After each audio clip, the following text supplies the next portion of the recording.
रणथंभौर किला Ranthambore national park के अंदर राजस्थान, भारत के सवाई माधोपुर ज़िला में सवाई माधोपुर शहर के करीब वाक़ है। ये पार्क हिंदुस्तान की आज़ादी के वक्त तक जयपुर के महाराजाओं का साबिका शिकारगाह था। ये एक मजबूत किला है जो राजस्थान की तारीखी पेशरफ्तों का एक मरकज़ी नुक्ता रहा है। रणथंभौर किला के बारे में कहा जाता है कि उसे यादू हकमरान महाराजा जीनता यादू ने 5वीं सदी ईस्वी में तामीर किया था। यादवों ने उस पर इस वक्त तक हुकूमत की जब तक कि उन्हें पृथ्वीराज चौहान ने 12वीं सदी में बेदखल कर दिया।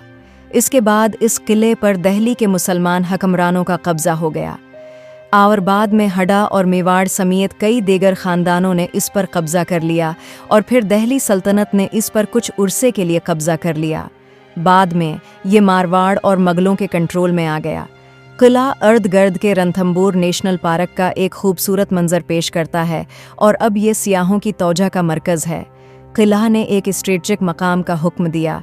अर्द गर्द के मैदान से 1000 फुट ऊपर 2013 में कंबोडिया के नामपना में मुनाक़दा आलमी सकाफ़ती वर्सा कमेटी के 37वें इजलास में राजस्थान के 5 दीगर किलाओं के साथ रणथंभौर किला को राजस्थान के पहाड़ी किलाओं के ग्रुप के तहत यूनेस्को का आलमी सकाफ़ती वर्सा करार दिया गया।